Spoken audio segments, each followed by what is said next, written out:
સુરતમાં 31 જુલાઈના રોજ જિલ્લા પંચાયત ક્વાર્ટરમાં રહેતા શિક્ષકે પોતાના 2 પુત્રોને ઠંડા પાણીમાં ઝેરી દવા ભેળવી મોતને ઘાટ ઉતાર્યા બાદ પોતે પણ ગળે ફાંસો ખાઈને આપઘાત કરી લીધો હતો। આ ઘટનામાં જવાબદાર શિક્ષકની પત્ની અને તેના પ્રેમી વિરુદ્ધ પ્રેરણાનો ગુનો દાખલ કરી બંનેને જેલના સળિયા પાછળ ધકેલી દેવામાં આવ્યા છે।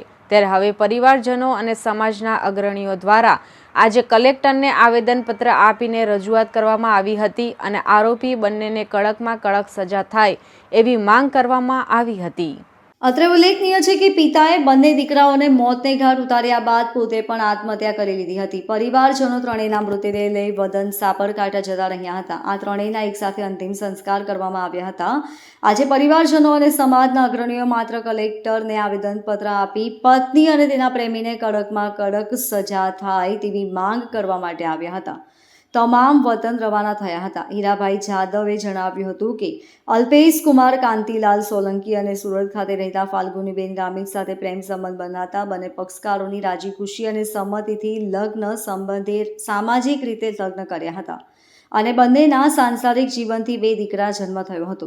બંને પતિ પત્ની નોકરી કરી ભરણ પોષણ કરતા હતા। સમય જતાં ફાલ્ગુનીબેન સોલંકી કે જે જિલ્લા પંચાયત શિક્ષણ શાખામાં સુરત ખાતે સિનિયર ક્લાર્ક તરીકે ફરજ બજાવતા હતા, જ્યારે અલ્પેશ કુમાર મેરી માતા બેથાની પબ્લિક સ્કૂલ ખાતે પીટી ટીચર તરીકે ફરજ બજાવતા હતા।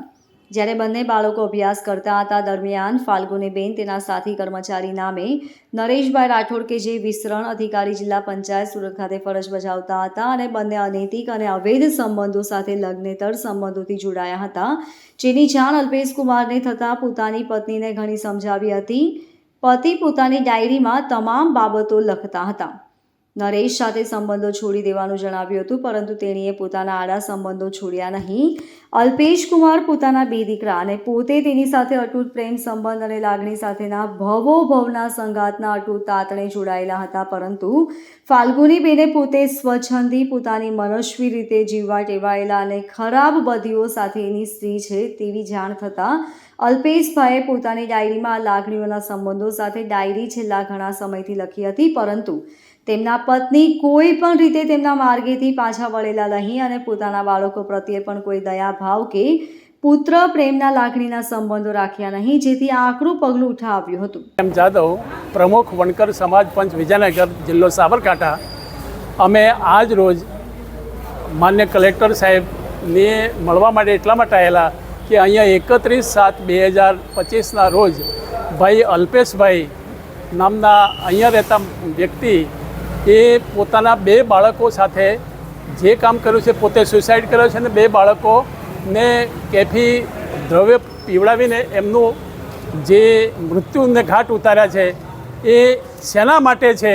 તો અમારો સમાજનો આક્રોશ એ છે કે આની અંદર સરસ જીવન જીવતા 2 પતિ પત્ની અલ્પેશભાઈ ને ફાલ્ગુનીબેન, એમની વચ્ચે કોઈ ત્રીજી વ્યક્તિ સાથેના અનૈતિક સંબંધો હતા।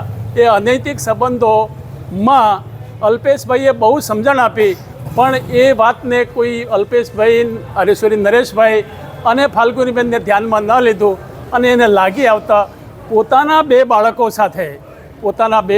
સાથે મૃત્યુને ઘાટ ઉતારે છે બાળકોને અને પોતે સુસાઇડ કરે છે।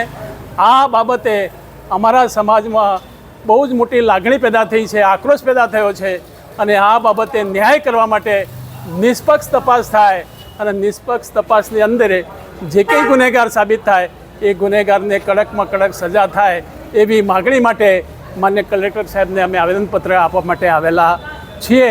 અમને આશા છે કે આની અંદર અમને અને અમારી સમાજને ન્યાય મળશે અને અમને સંતોષ થશે।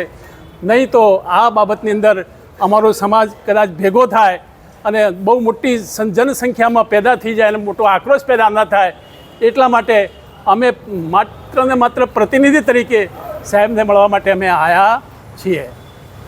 Bureau report, LK star news, Surat.